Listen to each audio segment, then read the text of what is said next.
Hello, you are listening to Germantown Community Radio WRGU 92.9 FM. Welcome to the Jumpstart Philly Real Estate Radio Show, a weekly radio program that spotlights positive real estate development and neighborhood revitalization throughout Philadelphia. I'm your host, Derek Hengemil. Jumpstart Philly is a unique community development program that trains, mentors, networks, and provides funding to aspiring real estate developers in 7 different Philadelphia neighborhoods, including Germantown, where the program was founded. Jumpstart believes that you can do well by doing good and focuses on removing neighborhood blight, scattered site rehab, creating a healthy mix of affordable and market rate housing, and avoiding gentrification through slow, steady growth and keeping wealth local. Interviews are conducted during Jumpstart Germantown's weekly Jumpinar series on Monday nights at 7 p.m., which are held via Zoom webinar. For more information about these events, you can check out the events page at jumpstartgermantown.com. This week, I am speaking with Tarik Brooks, who is a Jumpstart Germantown graduate and now lawyer with Royer Cooper Cohen Braunfield, who will tell us about the basics of corporate formation and how to set up a business entity for real estate investment. I hope you enjoy the conversation, and be sure to check out the podcast version of this program at jumpstartgermantown.com/media.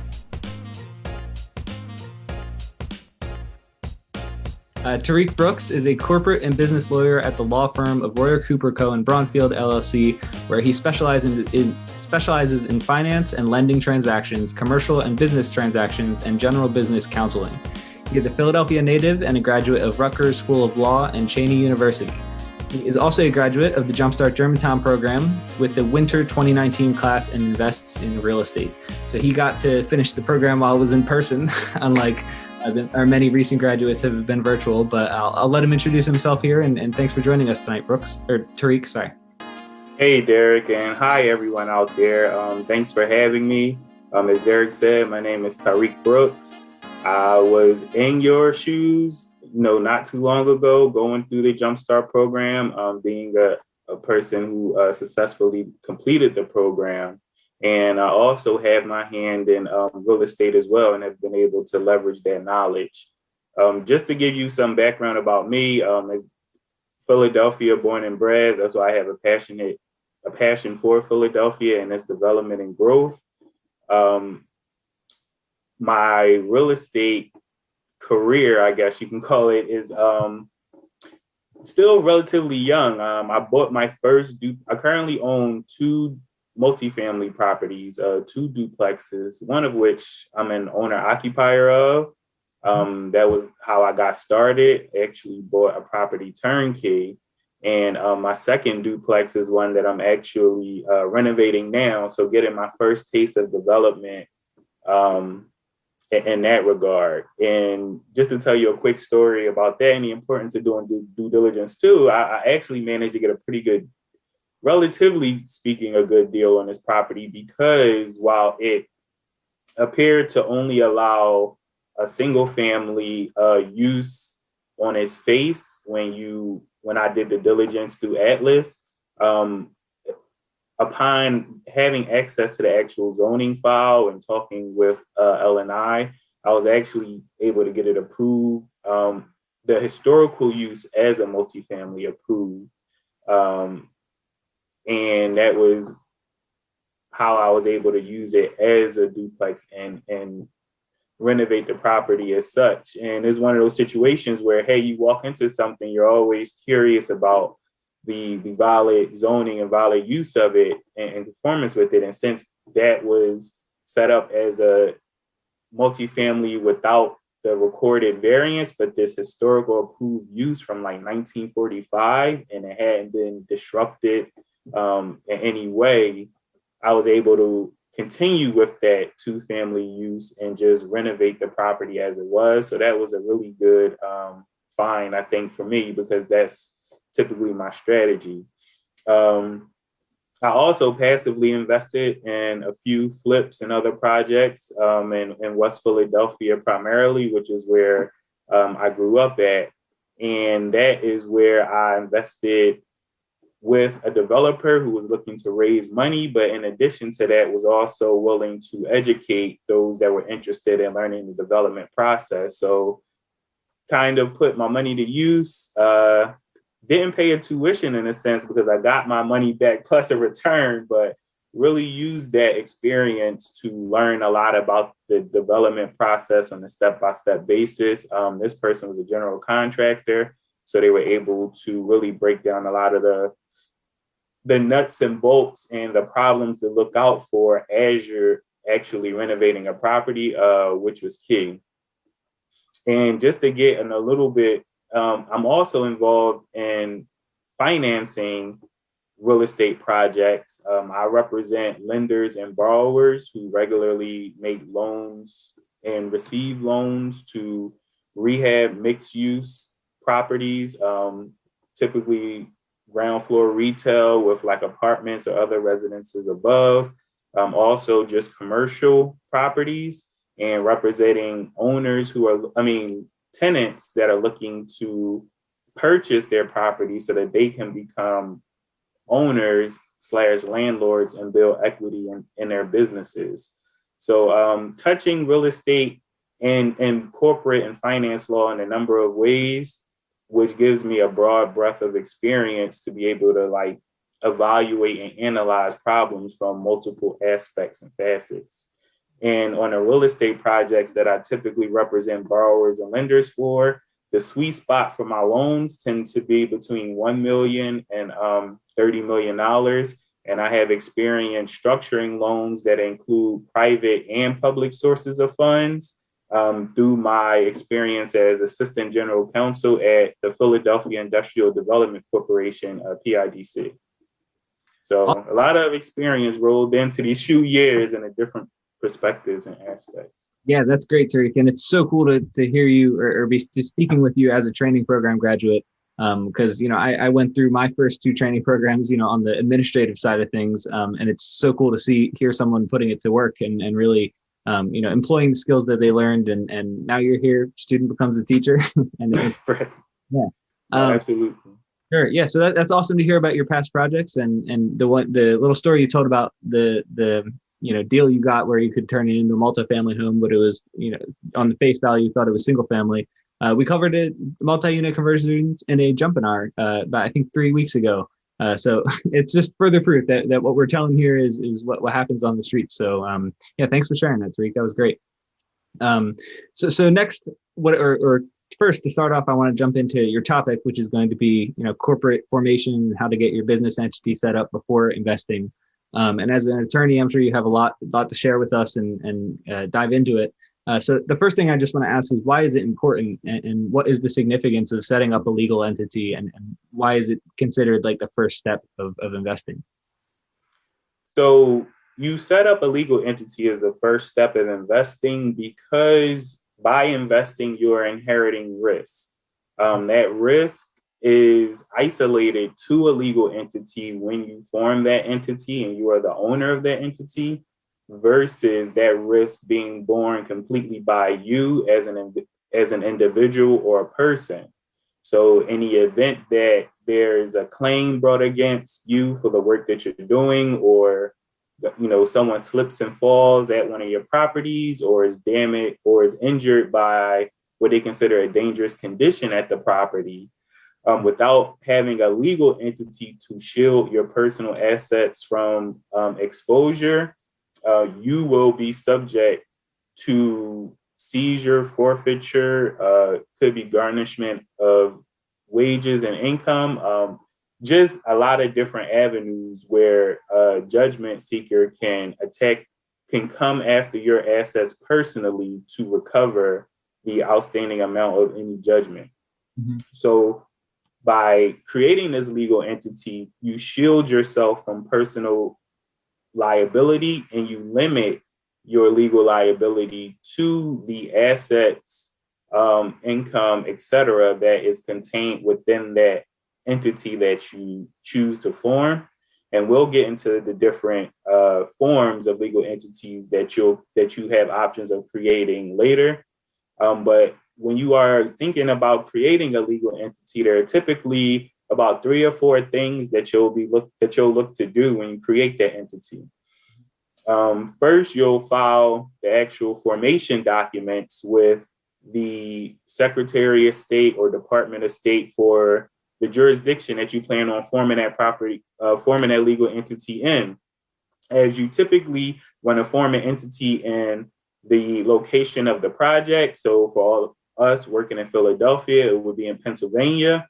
Or if you're selecting a jurisdiction for some favorable tax treatment, like I know is one common idea that forming entities in Delaware tends to be more beneficial because of its favorable state tax laws and the amount of litigation that has been conducted in that jurisdiction to help guide and make it more predictable how a particular issue will be resolved in those courts. But you'll file the formation document. You typically have a governing document, which are like the rules and regulations for operating that entity.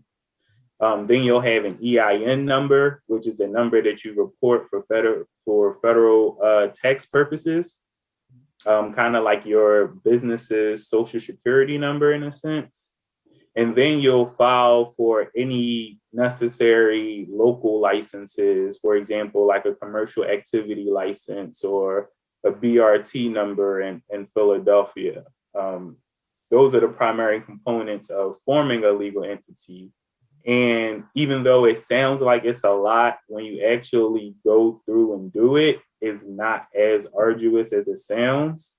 And the risk that you take on by trying to conduct business as a sole proprietor without forming an entity typically doesn't outweigh the benefit of taking the extra time to form that entity at the outset and having it ready to go as you start and grow your operations. Yeah, so I want to ask you about that extra time that you say that you have to put into it. Well, for somebody who's never done it before or doesn't know like the intricacies of a business entity, I can imagine it sounds like a daunting task. Is it an obstacle as people think, or is it something that you can do, reasonably quickly every time? So, and this could just be a trained eye, but it typically, the formation of the entity itself is relatively straightforward. You can do it by going to the PA Department of State website, which is essentially like the Secretary of State for the Commonwealth of Pennsylvania. You create an account, you file or select the form for creating the specific entity that you want to create. You complete the information. Most of the questions are pretty straightforward or questions that you'll know the answer to. And you pay a fee. Generally for an LLC is about $125 for each LLC that you form. And you get the results of that filing back, the actual file stamp copy, in like a day or two electronically. So it's something that, while it sounds daunting, the more you get the hang of it or the more you see it, you'll be able to form them relatively quickly. Awesome. Yeah. So I was going to ask you this a little bit later, but now makes the most sense. Do you need a lawyer to set it up? Because I know people might hear the word legal or business entity and immediately think that they need to have a professional helping them out. Is that something that's required? So I guess the question is, it depends, right? I mean, the answer is it depends, right? Because you generally think that you need a lawyer, or it's best, in my professional opinion, it's best to get the advice of a lawyer before you take any of these types of steps, in particular for the first time. But if you get that appropriate counseling at the outset with the first one, you can take what you learned on the first one and then do that for the second or any subsequent one. The formation of the document isn't that, the formation of the entity isn't that difficult to do. There are a lot of intricacies involved in that rules and regulations document that I mentioned to you, that it would be highly recommended that you get a lawyer to draft a review for you. And those documents are typically required when you are going to interact with a third party about your business, whether it's looking for financing, such as through the Jumpstart program, seeking investors, so on and so forth. But you'll really want to get a lawyer if you're doing this for the first time or you haven't done this often. if you do have a structure that isn't a straightforward structure where it's just you being the owner, investing in one real estate property or one real estate asset that you either plan to hold for a period of time or flip and resell, or if you just don't have the time to go through and figure it out, and have the money to spend, investing in a lawyer, it is money well spent, because it does give you that peace of mind and someone to kind of point to in the event that something does not go the way that you expected or the way that you anticipated. But nonetheless, between the legal liability shield and some of the tax benefits that you get for creating an entity and filing taxes through that entity, it's recommended that you form one 9.5 times out of 10. And out of that 9.5 times, probably 8 times out of 10, you should get an attorney to assist you with it. Awesome. And I guess that's a biased question coming from a lawyer, but I appreciate your honest answer. That's great. It's interesting. I mean, because one thing I've been learning, I've practiced in a number of different environments, from like the big law firm that services the Fortune 500 companies down to working with mom and pop shops and borrowers that are really like have very simple operations. And you start to see where the Fortune 500s understand the associated risk with different decisions and doing some things on their own versus relying on legal counsel. It's like they have the bigger pocketbooks to be able to shoulder that expense. And cost is commonly a barrier to getting the legal services that you need for most of the transactions you enter into.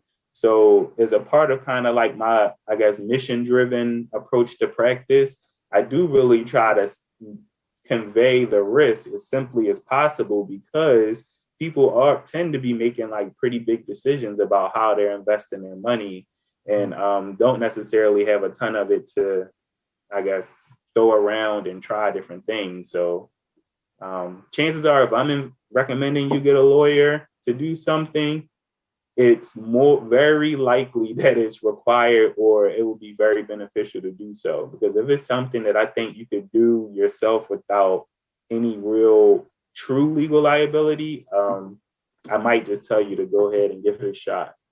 Great. Awesome. So next, I want to get into it now. And once people have made the decision to create a business entity, what different types are there to consider? My understanding, there's 3 types, and I'll let you list them out. But what different options do people have once they get to that point of, they're on the website and they're looking at the types of entities? Mm-hmm. So you typically have 3 types of entities that you'll form. There are some variations within each entity, which will probably be beyond our need for discussing today, but there are typically things that you want to consider. So first entity that you'll probably hear about forming is a corporation. This is an entity that's separate from its ownership, and the corporations tend to be owned by one or more people who aren't necessarily in control of the day-to-day operations of the company. And even the person that is managing and controlling the day-to-day operations of the company tends not to always be someone who is also an owner or owns like a significant or controlling amount. That is one where people have used it historically. It has risen in popularity again because of some of the preferential tax treatment of corporations under the Tax Cuts and Jobs Act of 2017. But it's one because of the reporting requirements that you have to submit to, and depending on your business structure, it might not create the best tax treatment for you. Is one that we tend to not recommend as often for real estate, for holding or buying, holding a single property, or fixing and flipping a single property. The structures that we tend to recommend for that type of activity tend to be limited liability companies, which are also entities that are separate from the ownership of separate the legal and tax liabilities of the owners from their actual personal tax and legal liabilities. So you do get that limited liability shield by creating an LLC. And it can be taxed in a number of different ways depending on the structure. And you have like 2 or 3 options to select to get the best tax treatment that works for your structure of company and how you're operating your business. And then there's the partnership or the limited partnership, which you also hear about. And it's also an entity separated from separated in legal and income from the actual owner of the entities themselves. Partnerships tend to be 2 or more people. A single person cannot own a partnership just by legal definition. And partnerships or limited partnerships tend to really particularly be used when you have one person that is focused on the day-to-day management of the entity, and then you have investors or limited partners who have very little control or management of the day-to-day operations of their company. So this is a structure you typically see employed where you hear about a general partner who might just collect like a management or a general partner fee. And then you have the limited partners who have a return based on the amount of money that they've invested. So those are like the 3 common, entity structures that you'll encounter, each one having specific nuances and legal and tax liability that'll inform the particular structure that you decide to select for your business. And this is one situation where even if you can't afford to engage a lawyer, I mean, hey, I'll even give you the benefit of the doubt. A lawyer could be a coin flip or a toss up in this situation, but an accountant, I think, is money well spent because the structuring that occurs at the front end and thinking about how you plan on executing your business and what tax advantages you can benefit from to avoid a higher tax liability are all things that you consider at the outset when structuring it, and an accountant will probably be the best person to help you get the most bang for your buck. If you're just tuning in, this is a conversation with Tarik Brooks, a Jumpstart Germantown graduate and now lawyer at Royer Cooper Cohen Braunfield, who will tell us about the basics of corporate formation and how to set up a business entity for real estate development. Thanks for listening to the Jumpstart Philly Real Estate Radio Show on Germantown Community Radio, WRGU 92.9 FM. I hope you're enjoying our discussion.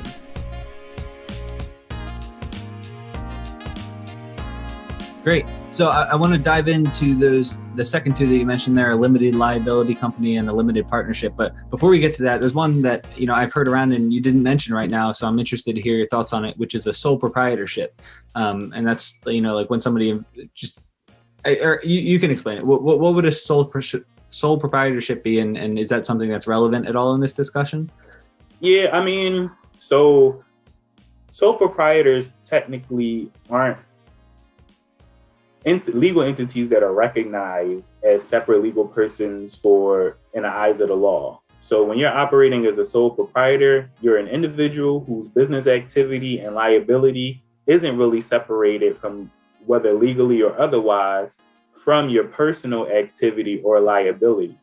So this can also include people who form DBAs, like, hey, I'm going to go out and be a contractor, and I'm not going to form an LLC right now, but I'm going to just form a DBA so that I can conduct business under this name. Well, that allows you to go get signage for your business and cars made, but that doesn't protect you in the event that you face a claim for some work that you did on a property when you were renovating, let's say, a 4-unit apartment building.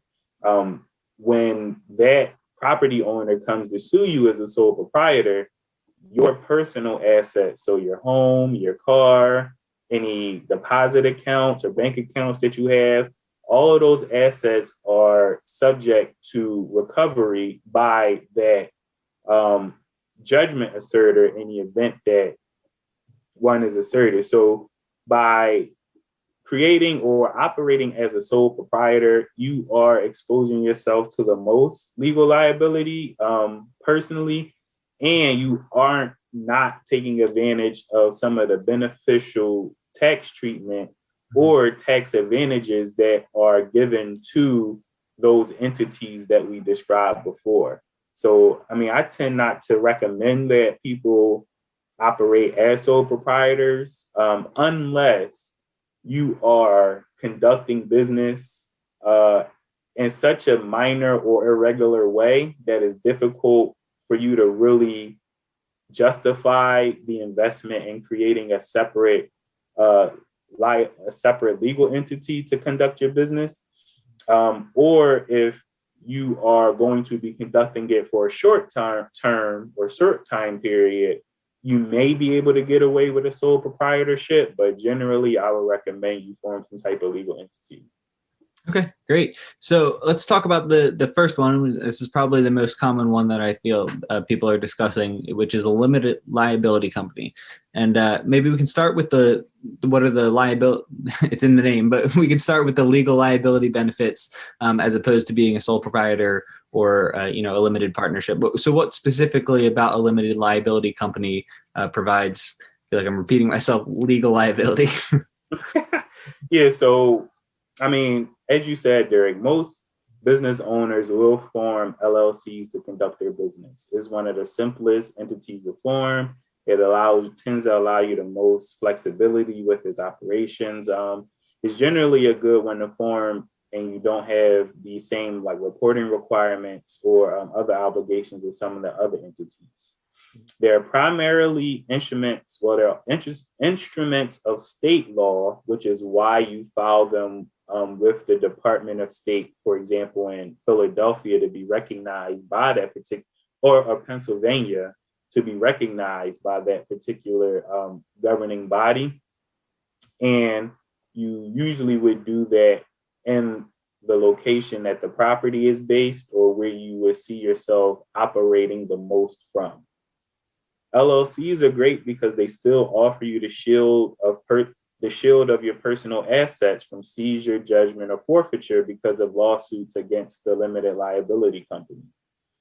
Instead of someone suing you personally for an accident that occurred at one of the properties you own, they'll be suing the limited liability company, which is seen as a separate and distinct person in the eyes of the law, and that's important.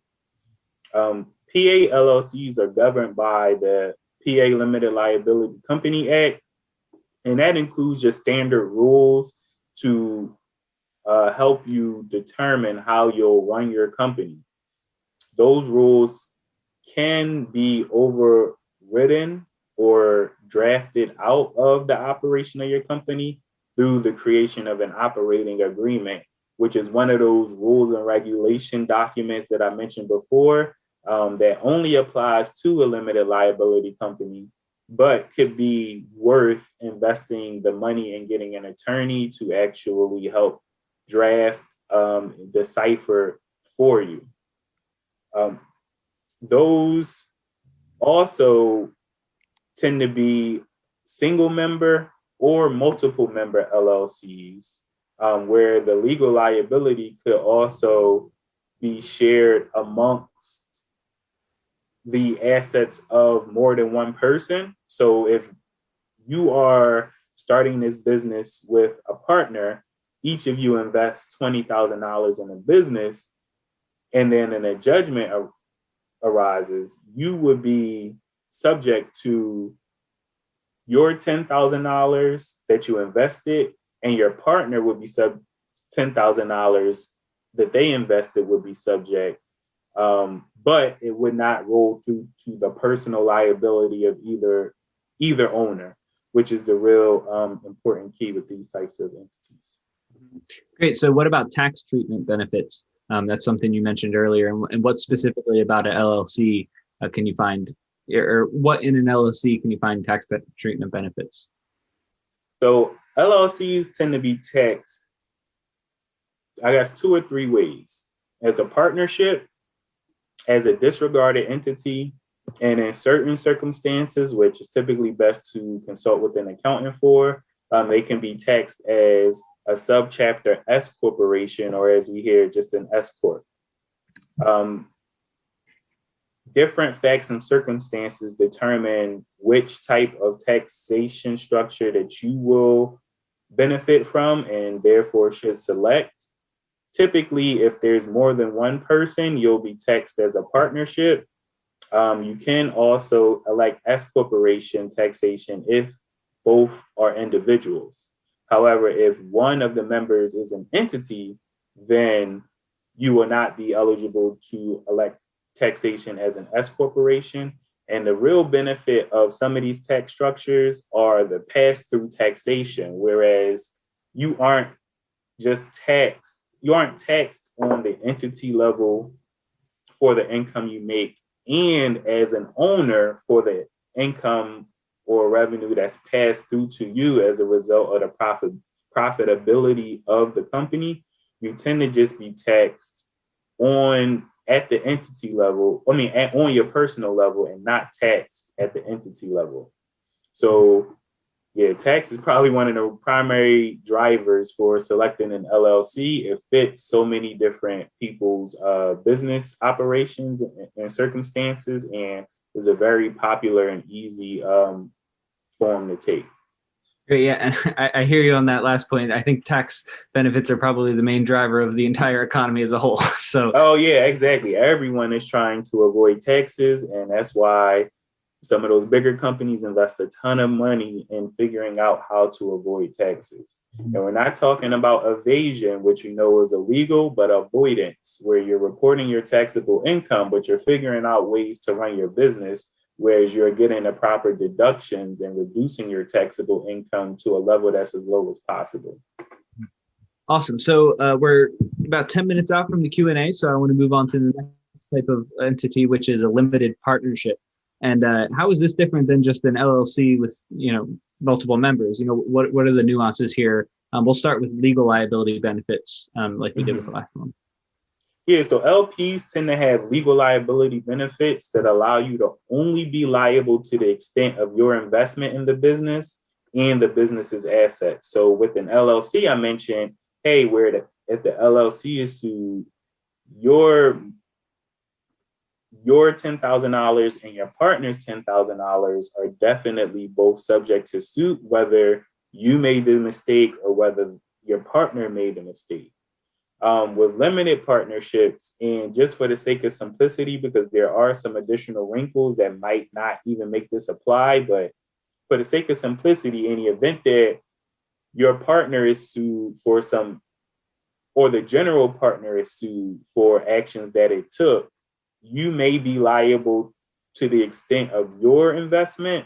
But in the event that there's some other reason, or if you have some indemnification, which is the right to reimbursement because of the legal liability resulting from the action of the general partner, you have some shield from that. So just because the entity is sued in a limited partnership, you can sometimes negotiate the right to only have your assets at risk upon certain circumstances. Mm-hmm.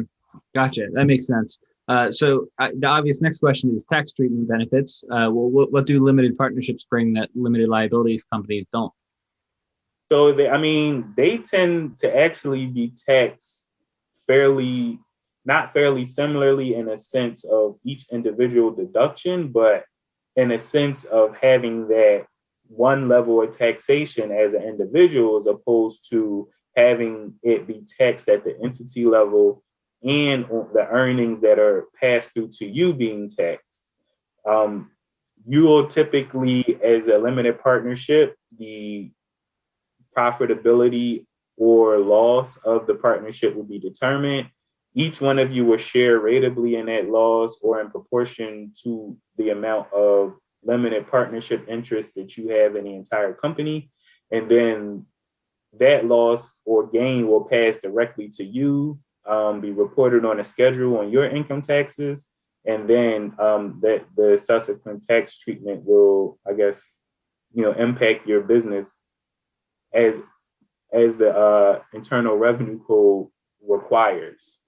So there isn't as much difference in a multi-member LLC that's taxed as a partnership and an actual limited partnership.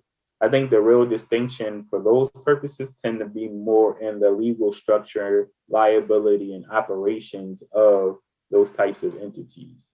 We more so see LPs when you have a lot of passive investors in a project, and the general partner is the one who is actually really trying to do all of the legwork to get the project to completion. Gotcha. Okay, that makes sense. And I think you said this earlier. I could have misheard you, but so no operating agreement is required in a limited partnership. Is that right? I'm sorry. So no operating agreement is required, but there's a document called a limited partnership agreement. Mm-hmm. And that is like the rules and regulations document for a limited partnership. Gotcha. So LLCs typically have operating agreements. Limited partnerships tend to have limited partnership agreements. Corporations tend to have bylaws. So those are like the three rules and regulations governing documents for each type of entity.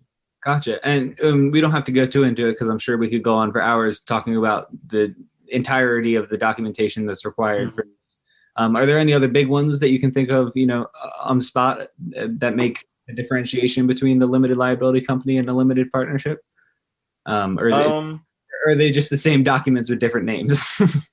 No, well, it's hard to say because it's not.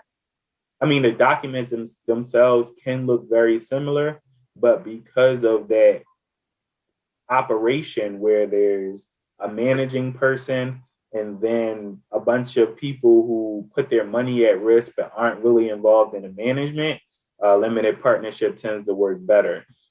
In an LLC, you'll have the owners that tend to also be operators of the company and all have the control and as well as their money at risk.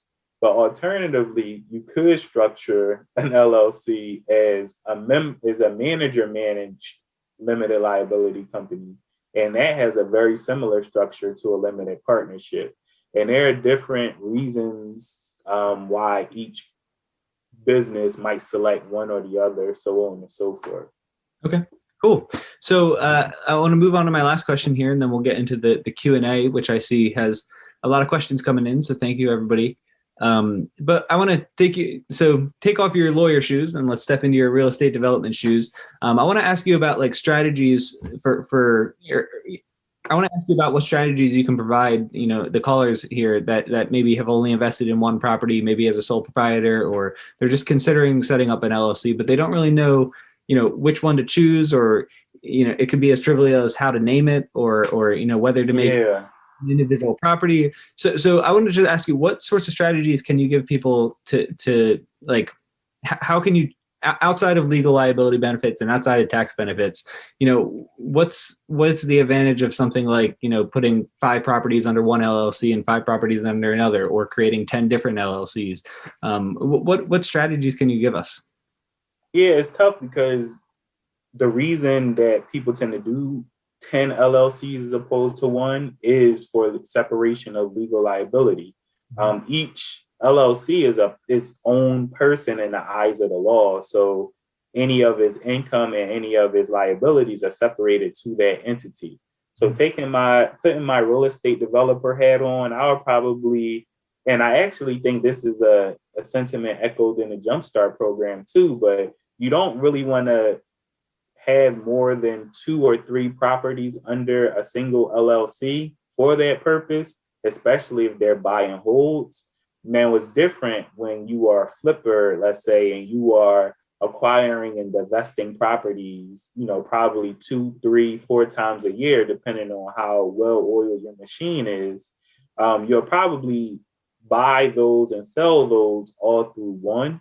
But at the same time, some people also form LLCs for each project, name it whatever they want. Most people tend to name it the address of the property just for ease of tracking when you have to go back through all of this stuff at the end of the year in preparation of tax time. And they might form one for each. So it kind of depends, but I would probably say no more than 2 or 3 buy and holds under one, because you want to keep that separate. And if these are like duplexes or triplexes, that makes sense. But if you're doing 2 or 3, 8 or 10 unit properties, then I will also suggest separating them into separate entities, because the stakes are much higher with those types of properties. And I know this is an example that is used far too much when talking about limited liability, but say someone slips and falls on the one property that is under the same LLC as 10 other properties. You're much more screwed than you are if it was just, two smaller ones, right? Yeah, no, that's absolutely right. So if you own a duplex, someone falls down the stairs in one duplex, sustains massive injuries, they come back and sue you saying that there's a dangerous condition present. Well, since all of those properties are under one LLC, all of those properties become subject to the judgment, because they're suing that one legal person for all of the assets that it has up to the amount of the judgment or the claim. So it is not separated to the fact that happened on the property on Seymour Street. Therefore, my property on Germantown Avenue should be safe. No, if they're all under one LLC, all those properties are subject. But if you have them under separate ones, then the property on Seymour is the one, if that is where the event occurred, that is subject to liability. But the property on Germantown is relatively safe.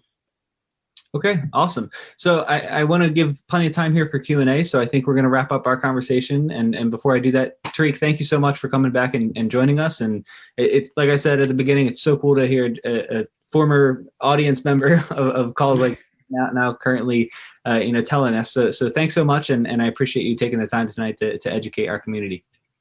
Sure, no problem. Happy to help. It's an exciting time, a lot of growth going on in Philadelphia.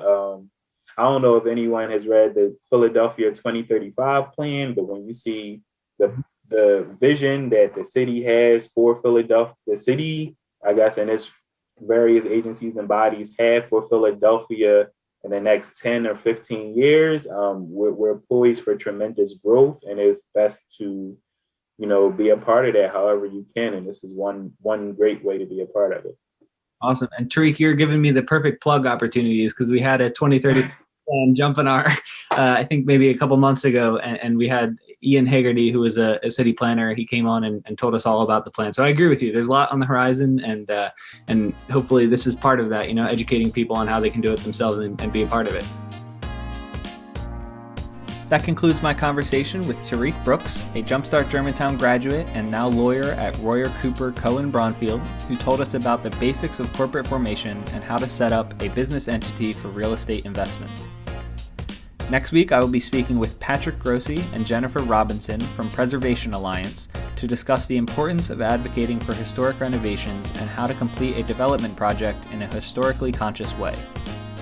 The interviews on this program are recorded during Jumpstart Germantown's weekly Jumpinar series, which takes place via Zoom webinar every Monday night at 7 p.m. If you'd like to participate in the live Q&A with our guest, be sure to head to jumpstartgermantown.com/events and register for next week's Jumpinar. And if you're interested in starting a Jumpstart program in your own community, you can visit gojumpstart.org and see our how-to guide and open source training workbook. Thanks so much for listening to the Jumpstart Philly Real Estate Radio Show on Germantown Community Radio, WRGU 92.9 FM. And be sure to tune in next week.